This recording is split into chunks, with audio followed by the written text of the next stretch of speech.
Yaxşı, Günəş müəllim, Karl Dweck'in nəzəriyyəsi necə adlanır? Karol Dweck'in nəzəriyyəsi düşüncə tərzidir. Bəli, düşüncə tərzi nəzəriyyəsidir. Bunun haqqında məlumat verin, Günəş müəllim. Bir dəqiqə.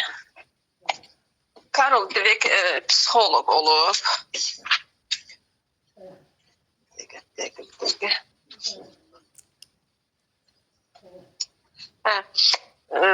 Karol Dweck elə bir ki 30 ildən artıq imiş, məktəbdə şagirdlərlə çalışırmış. O əsasən psixoloq olub da, əslən psixoloq olub. Şagirdləri necə deyirlər, belə baxırmış onların zehinlərin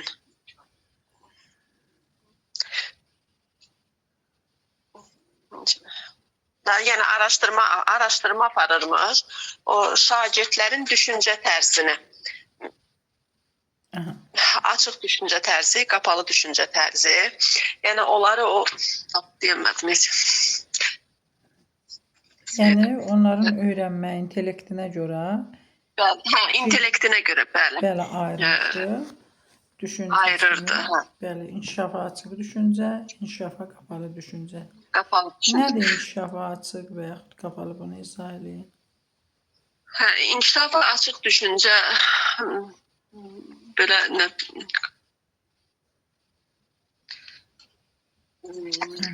İnkişafa açıq düşüncə tərzində şagird çətinliklərdən qorxmur, səhvi ilə öyrənir də, deyir ki, səhv etməkdən qorxmur da bu açıq düşüncə tərzi olan şagirdlər.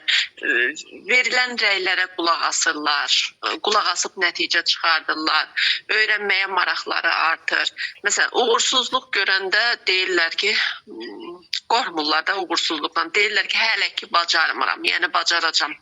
Qapalı düşüncə tərzində isə bu əslində belə deyil. Azca çətinliyə düşən kimi çəkilir, kənara çəkilir, çıxır, çətinliklərdən qorxur, sonra səhv etməkdən düşünür ki, məsələn, səhv edərsə, müəllimin gözündə belə pis şagird kimi görünə bilər. Yəni o baxımdan səhv etməkdən qorxur, rəyləri qulaq ardına vurur, rəylərə qulaq asmır. Çətin tapşırıq olanda qorxur, kənara çəkilir, ancaq asan tapşırıqlar həll etməyi sevirlər. Azca çətinliyə düşən kimi deyir, bacarmıram, yəni kənara çəkilir. Bəli. Belə. Əhsən. Səadət müəllim. Bəli, müəllim. Səadət müəllim, siz izah eləyin Karl Dweck'in düşüncə tərzləri. Karl Dweck'in düşüncə tərzi, inkişafa açıq düşüncə tərzi, bir də qapalı düşüncə tərzi. İnkişafa açıq düşüncə tərzi olan insanlar deməli çətinliklərdən qorxmurlar, səhvlərlə öyrənirlər, bunu bacarmıram demirlər, öyrənməyə maraqlı olurlar. Qapalı düşüncə tərzi olan insanlar isə bunu şagirdləri da aid elə bilərik, insanlar da aid elə bilərik. Çətinlikdən yayınırlar, sonra səhv etməkdən, başqalarının gözündə axmaq görünməkdən, zəif görünməkdən çəkinirlər. Ən çox da mən bunu bacarmaram. Belə fikirləşirlər. Mən özüm kurikulum dərsində girmişdim müəllimə. Deyirəm ki, kurikulum mənim başıma girmirdi heç cür. Orada bir müəllimə var idi. Elə belə misaldır, mən heç görməmişdi. Prosto adımı çəkdi ki, məsələn, Səadət müəllimə fikirləşir ki, bunu izah edirdi bizə. Səadət müəllimə fikirləşir ki, mən heç vaxt kurikulumu öyrənə bilməyəcəm. Çünki o qapalı düşüncə tərzinə keçir. Amma Səadət müəllim öz üzərində bir qədər səy göstərsə, nələrsə nail ola bilər, açıq düşüncə tərzinə keçməsi lazımdır, vacibdir ki, o kurikuluma marağı olsun. Müəllimə elə ondan sonra mən başladım kurikulumla yapışdım. Gördüm ki, artıq mən yavaş-yavaş kurikulumu öyrənməyə başlamışam. Buna görə də qapalı düşüncə tərzi məndə var idi, keçdim açıq düşüncə tərzinə. İndi Dweck də fikirləşirdi ki, şagirdlərə bunu öyrətmək lazım ki, zəka dəyişə bilir. Yəni heç nə daş üzərində yazılmır. Beyni elastik olduğunu deyir, öyrətmək lazımdır. Belə bir təcrübə ilə onlara misal gətirmək olar ki, yəni adi bir mantar parçasını salırsan atılan suda başlayır şişməyə. Şişdikdə elə ki beyin kimi, beyinə nə qədər ki informasiya daxil olduqca informasiyadan genişlənən kimi o da genişlənir. Yəni sənin artıq biliklərin artacaq, qapalı düşüncə tərzindən çıxacaqsan, artıq mən öyrənə bilirəm, mən bunu bacaracağam kimi sözlər, ifadələr işlədə bilərsən. Sonra süngəri çıxartdıq sudan artıq başlayacaq büzüşməyə. Bu da demək ki, beynimizi işlətmədikcə o elastikliyi itirir, yenidən əvvəlki vəziyyətinə bölüşməyə doğru, əvvəlki vəziyyətinə qayıdır. Yəni elə bir ki, dolduqca biliklərimiz artırdı, sonra artıq biz onu işlətmədikcə yenidən passivləşir beyin. Sonra yəni insanı səhv etməkdən qorxmamağa çağırırdı ki, əgər öyrənmə yolunda səhvlərim varsa, başa düşməlidir ki, mən bu səhvləri az da olsa, yavaş-yavaş, etap-etap keçəcəm. Yəni yavaş-yavaş keçib açıq düşüncə tərzinə keçmək lazımdır, qapalı düşüncədən və bu zaman insan nəsə bacarıqlarını, daha doğrusu fəaliyyətini və bacarığını artıra bilər, genişləndirə bilər. Bəli. Üçüncü nə idi? Məsələn, burada üçüncü yol hansı idi? Saadət müəllim. Hansı yol? Bəli, yəni o açıq düşüncə. Bir də elə bir ki, uşaqları tərifləyərkən deyir emosiyalarda, ona da diqqət et. Üçüncü o idi deyəsən. Diqqət etmək lazımdır ki, məsələn, demək lazımdır. Bir də müəllimə gözləmə vaxtı vermək lazımdır şagirdlərə. Yəni gözləmə vaxtının da verilməsidir. Ondan sonra tərif verərkən onun zəkasına tərif edərkən onun ağlını yox, gördüyü işləri tərif etmək lazımdır ki, onda bu uşaqlarda irəliləyiş ola bilər. Gözləmə vaxtı da verməyəndə qapalı düşüncəyə gətirib çıxardır. Gözləmə vaxtının da verilməsi əhəmiyyətlidir.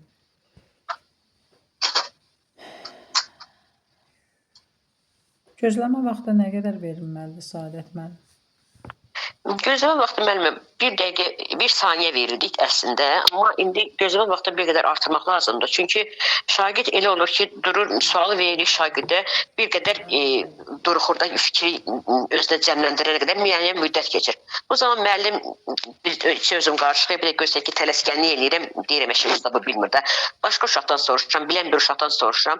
O uşaq o saat düşür qapalı düşüncə tərzinə ki, onsuz da müəllim məni gözləməyəcək. İkinci dəfə məndən soruşanda fikirləşməyə belə öz səy göstərməyəcək. Çünki fikirləşir ki, müəllim məni bir dəqiqə fikirləşdiyimi bilsə, mən tez müəllim başqa bir uşaqdan soruşacaq, onsuz da mənə heç beynimi işlətməyimə dəyməz.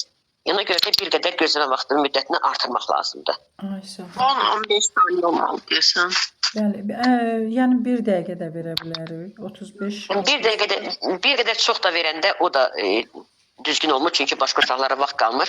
Müəyyən bilirsən ki, məsələn, bu uşaqda istehva nəsə demək istəyir, o uşağa mütləq gözləmə vaxtı vermək lazımdır. Bəli. Sonra burada Günəş müəllim. Bəli. Qiymətləndirmə necə olmalıdır? Qiymətləndirməni necə aparırıq? Qiymətləndirmə müəllimə elə bir ki, uşaqların hansı yolla tapşırığı məsəl üçün həll etdiklərini qiymətləndirmək lazımdır. Qiymətlendirmə elə bir ki, konstruktiv parmaq. konstruktiv bəli olmalıdır. Bəli, konstruktiv olmalıdır. Konstruktiv olmalıdır, bəli. Elə bir ki, şagirdin gördüyü işə görə hansı yolla öyrəndiyinə görə verilməlidir qiymət. Məsələn, qiymət veriləndə formativ qiymətləndirmə aparır da, düzdür. Formativ qiymətləndirmə apararkən deməlidir ki, hələ ki bacarmırsan. Yəni burada bir də hələ sözlə istifadə etməlidir. Hələnin gücünü inandırmaq lazımdır ki, hələ ki bacarmırsan. Hələ sözündən istifadə etmək lazımdır. Hələnin gücünə uşağı inandırmaq lazımdır. Həqiqətən də uşağa verilən rəyin böyük əhəmiyyəti vardır. Məsələn, bəzi müəllimlərə fikir verirsən ki, uşağı o dediyi rəylə qapalı düşüncə tərzinə keçirir. Sən bacarmırsan, sən yekəbaşsan, səndə alınmır. Uşağı belə deyəndə ruhən o sarsılır. Və artıq o səhv deməkdən qorxur. Və səhv eləməkdən də qorxur ki, mən səhv eləyəcəyəm və yaxud səhv cavab verəcəyəm. Onda şagird bilir ki, müəllim məni danlayacaq, bu sözləri eşidəcək. İstəmir cavab versin. Müəllimə həddindən artıq tərifləyəndə də uşaq sonra qapalı Həddən düşüncəyə keçə bilər. tərifləmək də lazım deyil uşağı. Yəni uşağın gördüyü işə. Yəni Gördüyü işə, afərin deməkdir. Ağlına rəy verməli, ağlına yox, emosiyaya. Emosiyaya köklənən olmamalıdır, keçmişə köklənən olmamalıdır. Yəni burada gördüyü işi, elədiyi işin nəticəsinə baxmalı, rəy verməli ki, şagird həvəslənsin, şagird nöqsanı olsa da bundan çəkinməsin, yenidən eləsin. Yəni bu rəyi də verəndə bunlar nəzərə alınmalıdır. Günəş müəllim. Bəli. Lev Vygotsky'nin nəzəriyyəsi necə adlanırdı? Lev Vygotsky. Sosial inkişaf nəzəriyyəsi. Yaxın inkişaf da olur. Jean Piaget'in nəzəriyyəsi? Jean Piaget zehni inkişaf, intellekt. Zehni inkişaf mərhələləri, düzdür. Bəs Howard Gardner'in? Howard Gardner'in ki Çox növlü zəka. Çox növlü zəka nəzəriyyəsi idi, düzdür. Təkrardan nəyə vermişdim? İnkluziv təhsil. İnkluziv təhsil. Onda yarısını dediniz deyəsən. Hamısını çatdıra bilməsiniz yarısını. Bilməsiniz. Dedim ki, bölüb öyrənərsiniz. Yəni sizə rahat olsun. Bəli.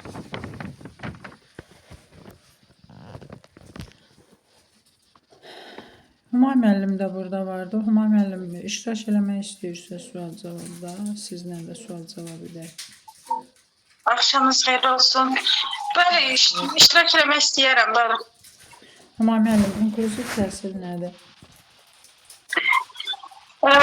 İnklüziv təhsildə, yəni ki, tək qüsurlu uşaqlar deyil, yəni necə deyim, hamı üçün əlçatan olmalıdır təhsil. Başqa söz necə deyərik? Yəni inklüziv nədir? Yəni başqası deyil. Sağlamlıq imkanlarından məhdud tərbiyə şəxsi üçün. Sağlamlıq imkanları məhdud olan. Dilindən, dinindən, irqindən asılı olmayaraq. Bəli, Hamı üçün təhsil mühiti yaranmalı. Əlçatan olmalıdır. Bəli, əlçatan olmalıdır. Eyni sağlam, yəni sağlamlıq imkanları məhdud olan şagirdlərin sağlam uşaqlarla bir yerdə təhsil alması da. Təhsil alması da. Təhsildə sinifdə neçə nəfər inklüziv şagird olur, Səadət müəllim? Bir inklüziv təhsildə bir sinifdə 5-10%. Yəni məsələn, 5%. tutaq ki, 20 şagirdin varsa, onun ikisi, məsələn, 2 dənə inklüziv təhsil olmalıdır da, 22 olacaq, düzdür? Yəni onun biz götürürük ki, belə, ondan artıq eləyə bilmərik. Özdə onun 50%-ni sağlam uşaqlarla təhsilini alır, 50%-ni isə fərdi şəkildə öz qruplarında və yaxud da birləşib təhsilini də ala bilərlər. Bəli, artıq olanda başqa bir qrupda hamısı bir yerdə olur. Bir yerdə, yəni təhsilini davam edə bilərlər. Yaxşı. Günəş müəllim. Bəli, müəllim. İnklüziv təhsilin prinsipləri nədir? Nələrdir? Hə, prinsipləri ondan ibarətdir ki, məsələn, insanın dəyəri deyil, onun qabiliyyət və nailiyyətlərindən asılı deyildir. Məsələn, hər bir kəs hiss etməlidir ki, o düşünmək qabiliyyətinə malikdir. Hər bir şagirdin ünsiyyət qurmaq və dinlənilmək vacibdir, lazımdır. Bütün insanlar bir-birinə lazımdırlar. Sonra elə bir ki, həm yaşıdlarına dəstək və dost olmaqları lazımdır. Bütün şagirdlərin inkişafı onların bilik və bacarığından asılıdır. İnsanların müxtəlifliyi həyatın bütün sahələrini inkişaf etdirir. Bəli. Səadət müəllim, siz deyin. Bəli. Dəyərlər, birinci insanın dəyəri qabiliyyətindən və nailiyyətlərindən asılı deyil. Məsələn, valideynlər tutaq ki, valideynlər də, müəllimlər də övladlarına hansı ki, o biraz narahat uşaqlar, onlara çox dəyər vermirlər. Müəllim sinifdə, evdə də valideyn. İşte bu uşaq uğursuz uşaqdırsa, görürsən ki, onu elə bil, uğur, evdə bir uşaq var, yaxşı bilir, biri biraz yaxşı bilmir. Başlayır onu o birisindən qabağa qoyur. Əslində bu belə olmamalıdır da. Çünki biz uşaqların hər zaman valideyn də, müəllim də hər zaman həmin uşağın yanında olmalıdır və həmin uşağa deməlidir ki, mən sənin hər zaman yanındayım və arxandayam. Bu fikri aşılamalıdır uşağa. Və heç ayrı seçilik etməməlidir. Eləcə də müəllim sinifdə. Sonra hər kəs düşünmək və hiss etmək qabiliyyətinə malikdir. Burada da, məsələn, əqli qüsurlu olan şagird elə düşünür ki, o heç kəsə lazım deyil. Bu uşaq da özünə elə gəlir. Çünki məsələn bizim ola bilər ki, sinifdə elə bir uşaq var. Bəzən görsəlim mən özümdə də olur. Uşağa yazığım gəlir, məsələn, istəyirəm ona daha az tapşırıq verəm. Nə bilim, istəyirəm onu başını daha çox tumarlayam. Amma əslində qalsa mən ona zərər vermiş oluram. Çünki burada mən ayrı seçkiliş eləmiş oldum da. Mən bu oxuyandan sonra, müəlliməm, kurukum oxuyandan sonra mən artıq elə eləmirəm. O uşağı da o birisilər kimi test verirəm. Ona da qışqırıram, görsən üstünə ki, bunu düz elə. Belə də elə edirəm ki, o uşaqla o birisilər arasında fərq yaratmayayım. Bərabər imkanları həyata keçirdim. Müəllim də fikirləşməlidir ki, fərqləndirmə şagirdən fərqləndirək şagirdə daha asan tapşırıqlar verməklə və ya ona daha çox mehribanlıq yaratmaqla o uşağa zərər vermiş olur. Yəni, bərabər imkanları qorumaq lazımdır. Sonra hər kəsin ünsiyyət qabiliyyətinə malikdir və dinlənməlidir. Bəzən valideyn və yaxud da ki, müəllim şagirdi dinləmir. Oy, bu nə səs küydü, başım düşdü. Məndən gəlir bu səs, müəllimə. Bu nə səs küydü? Sizdən gəldi, müəllim elə səs. Məndən gəlir. Bir dənə səsi bağlayın. Sizdən. Ola bilər, mikrofonda deyil. Gəlir müəllimə səsi. Bəli, Bağlayanda ki. eşidirəm sizi. Gəlir, yetərdir müəllimə, düzəldi. Yaxşıdır. Güzeldi bəli. Mən səs başıma düşürdü, bilmirəm, mikrofondaydı, nə idisə. Sonra hər kəs ünsiyyət qabiliyyətinə malikdir və dinlənməlidir. Bəzən valideynlər və müəllim şagirdi dinləmirik. Onları dinləməyə bacarmalıyıq, onların sinifdə var olduğunu bildirməliyik. Bacardığımız qədər onlara göz kontaktı qurmalıyıq. Məsələn, müəllim görsə sinifdə o inklüziv şagird olanda heç o tərəfə baxmır, nə bilim, lövhəyə baxıb danışır, yaxşı oxuyan uşağa baxıb danışır. Amma elə etmək lazımdır ki, həmin uşağı nəzarətdən çıxartmamaq və həmin uşağa da yer gələndə ona dərs arası suallar vermək, göz kontaktında olmaq. Sonra bütün insanlar bir-birinə lazımdır. Hər hansı şagirdin bu bacarığı var və o bir-birinə lazımdır hər an. Onların dostluq etməkləri, bir-birinə dəstək verməkləri lazımdır. Şagirdlər bir-birlərinin qayğısına ehtiyac duyurlar bir-birlərindən. Sonra şagirdlər bir sinifə, məsələn, belə bir şagirdləri biz götürüb başqa bir sinifə yığsaq, bu onlara xeyir vermiş olmaz biz onlara. Biz fikirləşirik ki, onlar bir sinifdə otursunlar, bu cəmiyyətdən anlamış olur da onları. Bir sinifdə otursunlar, elə bunlar burada dərs keçsinlər, o yaxşılar o da dərs keçsinlər. Yəni, inklüziv şagirdi daha da biz başqa sinifə yığaraq onlara zərər vermiş olur. Cəmiyyətdən kənarlaşdırmış oluruq. Sonra bütün şagirdlərin inkişafı onların bilik və bacarığından asılıdır. Yəni, biliyi bacarığa çevirmək lazımdır.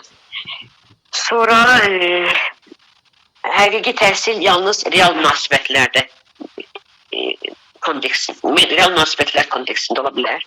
Real münasibətləri qurarıqsa, bu zaman yaxşı nəticə ala bilərik və hər kəsin biliyinə, bacarına görə təhsili qula biləksə biz müsbət nəticə ala bilərik. Sonra insanların müxtəlifliyi həyatın bütün sahələrinin inkişafına təsir göstərir. Məsələn, biz düşünsək ki, o fərqli şagirdi biz tədric etsək özümüzdən, amma biz bilməliyik ki, o fərqli şagirdlərin də hansısa bir bacarığı var və biz ondan da o bacarıqdan istifadə eləməliyik.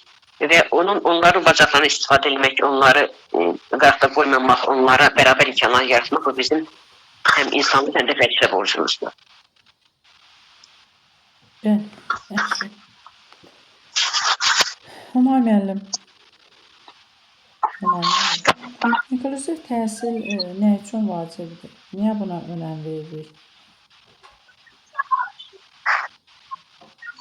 Yəni bu sadalanlar müəllimələrin dediyi, yəni hamı üçün əlçatan olmalıdır da.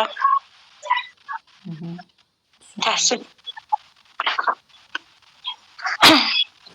Başqa yəni Gələcəkdə təbii ki, iş qurmaq üçün lazımdır inklüziv təhsil. Bəli. Yəni çətinlik törətməsin iş qurmaqda. bəli.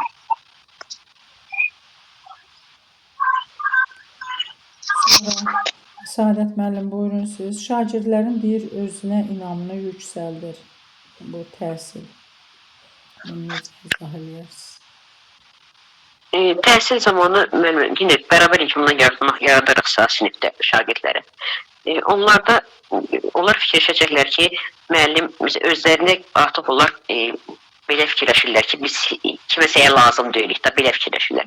Amma o uşağın ətrafında bir hamıya sual verəndə onları da həmin sual cavabda iştirak etməsinə şərait yaratmaq, onları qrup işlərində fəallaşdırmaq, onlara qrup işlərində onların da istifadə etmək, biz belə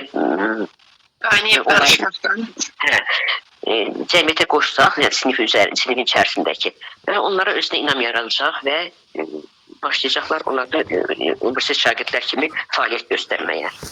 Bəli. Günəş müəllim, deyir ünsiyyət bacarıqlarını inkişaf elətdirir inklüziv təhsil. Yəni bunu necə izah edərsən? Günəş müəllim. Bəli. Bu necə deyir ki, inklüziv sinifdə deyil, bütün tələbələr bir-biri ilə ünsiyyət qurmaq bacarığını onlarda inkişaf etdirmək lazımdır.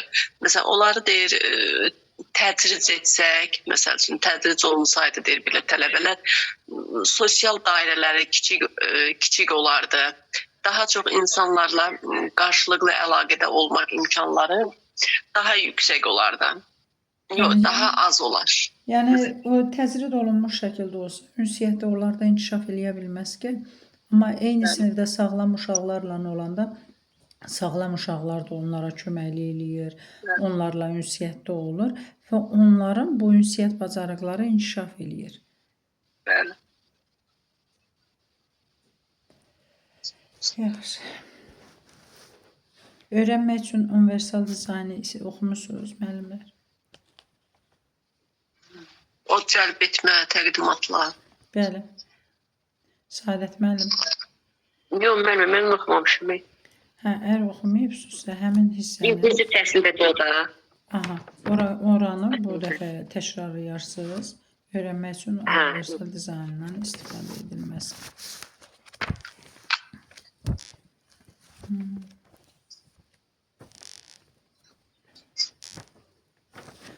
Bugünkü dərsimiz isə Lawrence Kohlbergin nəzəriyyəsidir, mənəvi inkişaf nəzəriyyəsi. Bu da Amerika psixoloqudur. Chicago Universitetində işlədiyi dövrdə Jean Piaget'in zehni inkişafın mərhələləri nəzəriyyəsi ilə tanış olubdu. Onun əsasında mənəvi inkişaf nəzəriyyəsini yazmışdı. Kohlbergə görə behavioristlər və psixoanalistlər hesab edirdilər ki, mənəvi dəyərlər insanın yaşadığı mühit, tərbiyədən asılı olaraq vərdiş şəklində formalaşır. Kohlbergin tədqiqatları isə göstərir ki, bu eyni zamanda idrakin inkişafı ilə sıx əlaqədardır. Mənəvi inkişaf nədir? İnsanlarda mənəvi dəyərlər necə formalaşır? Çoxlu bunlar üzərində məsələn filosoflar, sonra din xadimləri düşünüblər, fikirlər irəli sürüblər. Lakin bu mövzu zamanla psixologiya və təhsil sahəsində əhəmiyyətli məsələyə çevrilmişdir. İnsanın mənəvi inkişafında valideyn yoxsa sosial amil daha böyükdür, təsirə malikdir, sual olunur. Mənəvi dəyərlər bütün uşaqlarda eyni yolla formalaşırmı? Kohlberg bu məsələləri araşdıraraq dünyada məşhur olan nəzəriyyələrdən biri mənəvi inkişaf nəzəriyyəsini yaratmışdı. Kohlbergin mənəvi inkişafı 3 əsas səviyyəyə bölünür. Qeyd edir ki, hər səviyyə 2 mərhələdən ibarətdir. Ümumilikdə 6 mərhələdən ibarət olan bu nəzəriyyəyə görə insanın mənəvi inkişafı onun idraki inkişafının mövcud mərhələsindən birbaşa asılıdır. Müxtəlif mərhələlərdə insanların davranışı, onların mənəvi dəyərləri vasitəsilə qiymətləndirilir. Bu o deməkdir ki, mənəvi inkişafın hər hansı bir səviyyəsində olan insan üçün müəyyən davranış doğru olduğu halda, digər səviyyədə olan insan onu yanlış hesab edə bilər. Ona görə mərhələləri araşdırarkən əsas məqsəd kimin doğru, kimin yanlış olmasını tapmaq deyil. Burada vacib olan məqam şagirdin mənəvi inkişafının hansı mərhələsində olduğunu aydınlaşdırmaq və onun inkişafını təmin etmək yollarını müəyyənləşdirməkdir. Mənəvi inkişafın səviyyəsi dedik, 3-dür. Bu səviyyələr hansıdır? Prekonvensional birinci səviyyədir, ikinci konvensional səviyyə, üçüncü postkonvensional səviyyədir. Və bunların hər biri də dedik ki, 2 mərhələdən ibarət olmaqla 6 mərhələdən ibarətdir. Prekonvensional səviyyə itaət və cəza, individualizm. Konvensional səviyyə qəbul olunma, səlahiyyət və sosial nizamı qoruma. Postkonvensional səviyyə isə sosial müqavilə, universal etik prinsiplər bunlara ayrılır. Dedik, prekonvensional səviyyə. Bu səviyyədə uşaqların mənəvi dəyərləri böyüklərin qoyduğu standart və qaydalar onlar tərəfindən əməl edildikdə və ya pozulduqda üzləşdikləri nəticəyə əsasən verdikləri qərarla ölçülür. Başqa sözlə desək, bu səviyyədə olan uşaqlarda hələ şəxsi mənəvi dəyərlər formalaşmadığından uşağın məsələlərə göstərdiyi münasibət yalnız qaydaların pozulması zamanı qarşılaşdığı nəticələrlə çərçivələnir. Bu səviyyədə dedik 2 mərhələdən ibarətdir. İtaət və cəza, individualizm, yəni şəxsi maraq mərhələlərinə aiddir. İtaət və cəza nədir? Mənəvi inkişafın ilk mərhələsi olan itaət və cəza əsasən uşaq yaşlarda müşahidə olunur. Kolbergə görə bu mərhələdə olan şəxslər qaydaları dəyişməz, şərtsiz şəkildə qəbul edirlər. Düşünürlər ki, bu qaydalara əməl etmək vacibdir. Çünki əməl etməsələr cəzalana bilərlər. Cəzalanmamaq üçün qərarların qaydalara uyğun verilir. Başqa sözlə ifadə etsək, bu mərhələdə olan şəxslərin mənəvi dəyərləri, qoyulan qaydalar və onların pozulması halında cəza tədbirləri ilə üzləşir. Təsəvvür edək ki, məktəbdə dalaşmaq olmaz qaydası qoyulub. Məktəbin həyətində 2 şagird digər şagirdlə dalaşmağa başlayır. Kənardan bunu bir neçə şəxs müşahidə edir. Müşahidə edənlərdən biri hücum olunan şagirdin dostudur. O öz dostuna kömək etmək istəyir. Lakin bilir ki, qaydaya görə məktəbdə dalaşmaq olmaz. Əks halda qaydanı pozduğuna görə cəzalana bilər. Beləliklə, uşaq öz dostuna kömək etmir. Göründüyü kimi, bu mərhələdə olan uşaq qaydalara riayət edir və onları müzakirə etmir. Çünki bilir ki, buna görə cəzalana bilər. İkinci dedik individualizm, şəxsi maraq. Bu mərhələdə olanlar hadisəni öz şəxsi mövqeyindən çıxış edərək mühakimə edir. Eyni zamanda bu mərhələdə olan uşaqlar anlayırlar ki, məsələlərə münasibət təkcə bir şəxsin yanaşmasından asılı deyil. Müxtəlif fərdlər müxtəlif baxışlara malik ola bilər. Təsəvvür edək ki, birinci mərhələdə təsvir etdiyimiz hadisəni müşahidə edən şagirdlərdən biri məktəb qaydalarına rəğmən irəli çıxaraq sinif yoldaşını müşahidə edir. Amma onun əsas məqsədi sinif yoldaşına yaxşılıq etmək deyil. O düşünür ki, bugün ona kömək etsə, gələcəkdə özü çətinliklə rastlaşdıqda həmin sinif yoldaşı ona kömək etməli olacaq. Yəni, şagird qaydanı şəxsi marağı baxımından pozur. Göründüyü kimi, hər 2 mərhələdə uşaq mühakimə yürüdərkən qoyulmuş qaydanın pozulması nəticəsində yaranan vəziyyətə görə qərar verir.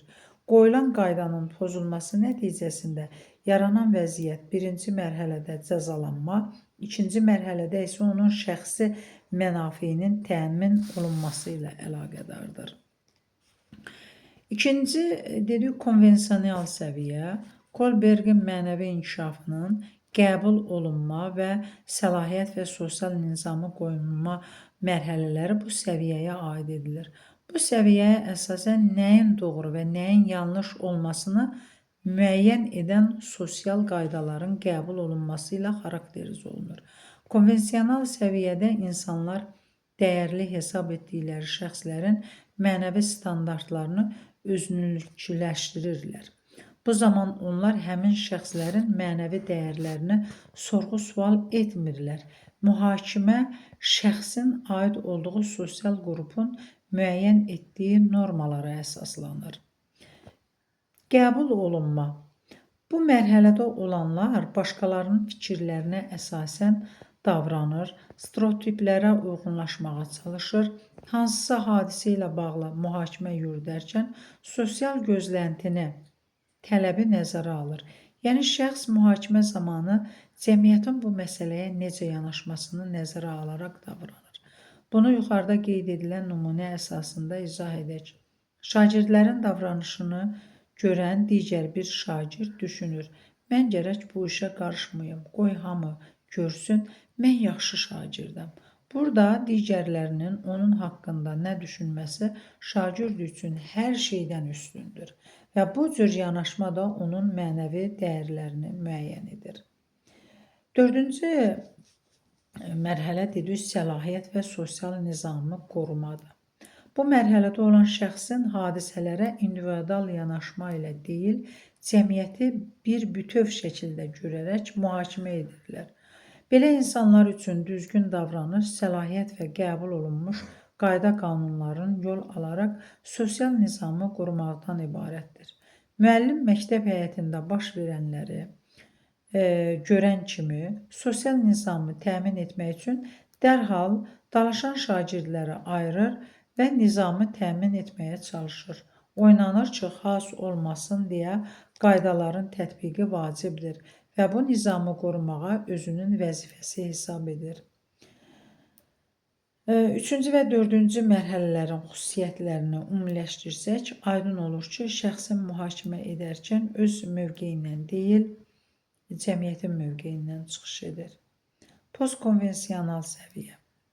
Bura mənəvi inkişafın son 2 mərhələsi aiddir. Belə ki, bu mərhələdə birləşdirən ümumi cəhətlər şəxslərin qoyulan qanun və qaydaların nə dərəcədə cəmiyyətə yararlı olması haqqında düşünmək və şəxsi prinsiplərini formalaşdırmaqdan ibarətdir.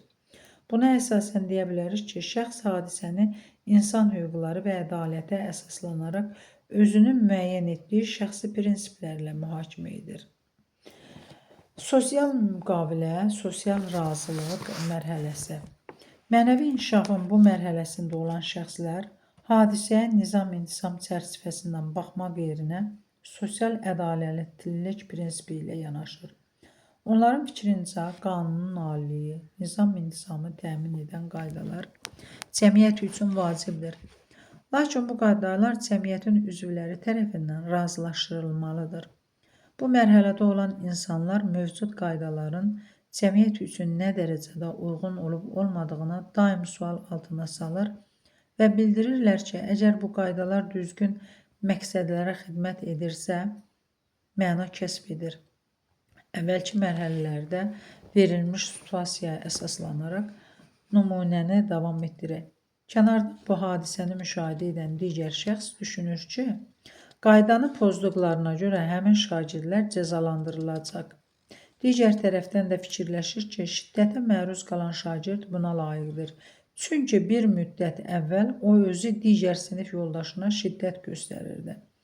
Belə olan halda həmin şagird məktəb qaydalarının nə dərəcədə bütün şagirdlər üçün uyğun olduğunu düşünür və qaydaların ədalətli olub-olmadığını mühakimə edir. Universal etik prinsiplər. Nədir universal etik prinsiplər? Kolbergə görə bu mərhələdə mənəvi inkişafın ən ali həddidir. Bu mərhələdə olan insanlar mühakimə yürüdərkən universal etik prinsipləri və mücərrəd mülahizələrə əsaslanırlar. Təsəvvür edək ki, əvvəlki mərhələdə verilmiş situasiyanın nəticəsi olaraq məktəb direktoru hadisənin iştirakçıları olan şagirdlərlə iclas keçirir. Burada o ilk növbədə məktəb qaydalarının nədən ibarət olduğunu və bu qaydaların nə üçün vacib olduğunu izah edir. Sonra o qeyd edir ki, buna baxmayaraq ədalətə əsaslanan qaydalar etibarlıdır. Özünü ədalətə həsr etmək insanı ədalətsiz qanunlara itaatsizliklə mükəlləf edir. Onun üçün ən yüksək mənəvi prinsip şəfqətdir və o düşünür ki, insanlar bir-birlərini başa düşməyi, hiss və həyəcanı anlamağı öyrənməlidirlər.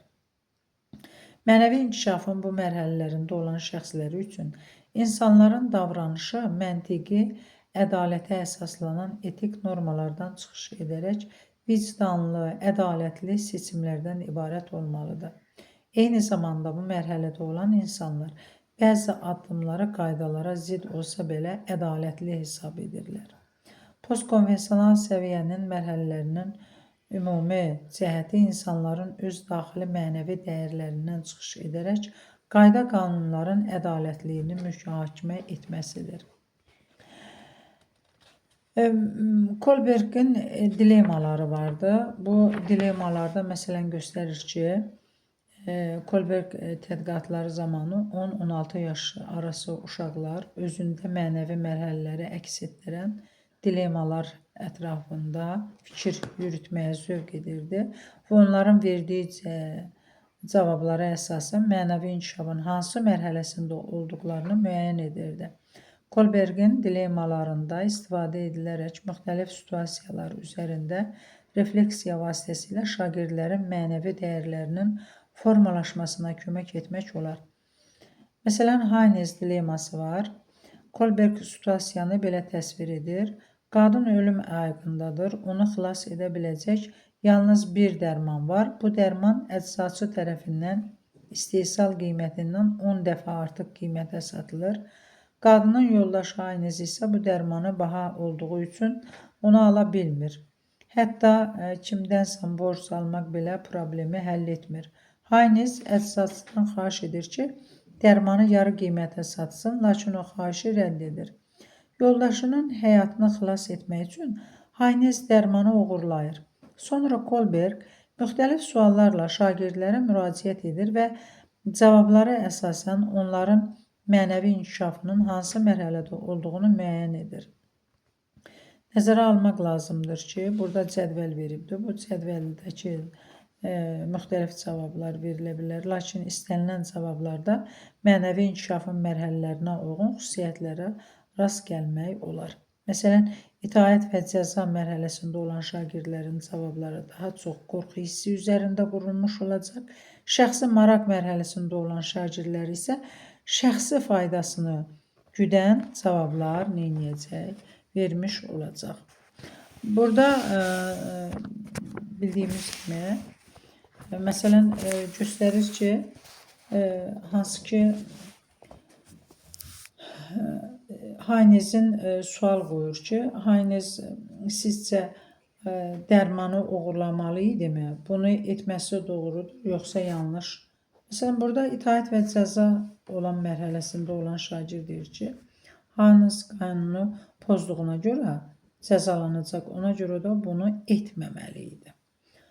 Amma individualizm mərhələsində olan deyir ki, bəli, çünki Haynes'in öz yoldaşını çox istəyir, ona kömək etməlidir. Üçüncü qəbul etmə mərhələsində olan deyir ki, əlbəttə buna görə hamı onu qəhrəman adlandıracaq. Səlahiyyət və sosial nizamın qorunmasında isə xeyr, o kömək üçün bu sahədə səlahiyyətli şəxslərə müraciət etməli idi. Sosial müqavilədə isə bəli, çünki qadının da yaşamaq hüququ var. Universal etik prinsiplərdə mərhələsində olan insan belə cavab verir. Haynes nə üçün elə etdiyini başa düşmək olar.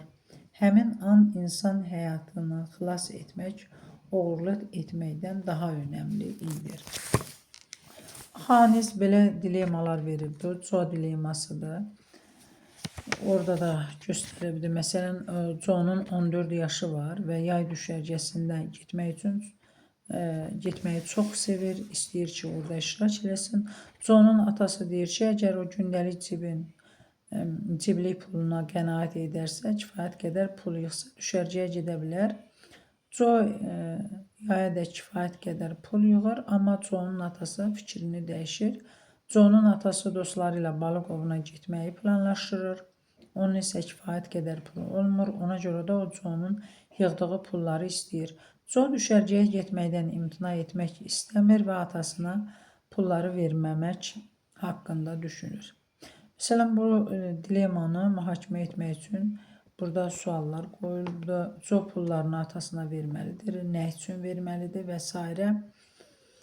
Belə, deməli, burada mənəvi inkişafı təmin etmək üçün nə lazımdır?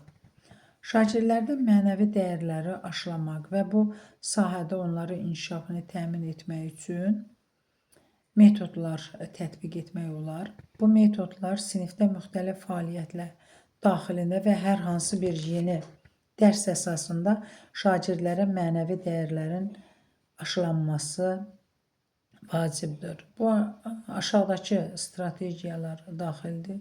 İş üsulları, simulyasiya rollu oyunlar, müzakirə xəritəsi, insident üzərində işdir, debatdır, Sokrat dialoqudur, akvariumdur.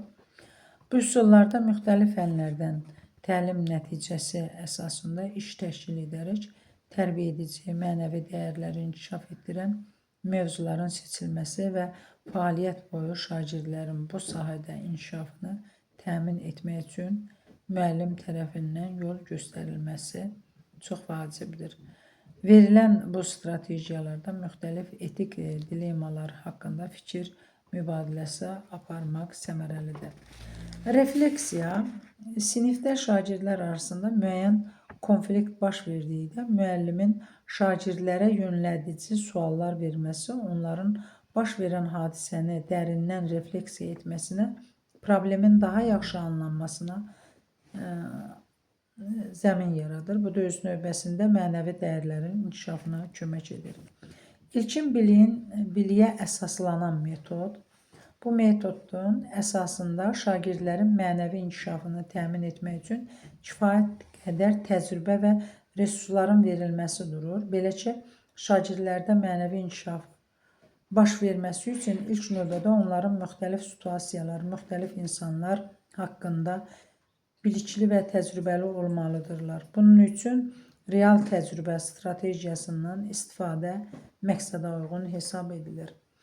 Real təcrübə bura şagirdlərin müxtəlif sosial işlərə cəlb etmək daxildir. Məsələn, kimsəsiz uşaqlara, fiziki qüsurlu şəxslərə kömək, təbiəti qorumaq layihəsi daxilində ekoloji iməcilliklər keçirmək şagirdlərdə mənəvi dəyərləri formalaşdırmaq üçün kifayət qədər bilik və təcrübənin toplanmasını təmin edə bilər.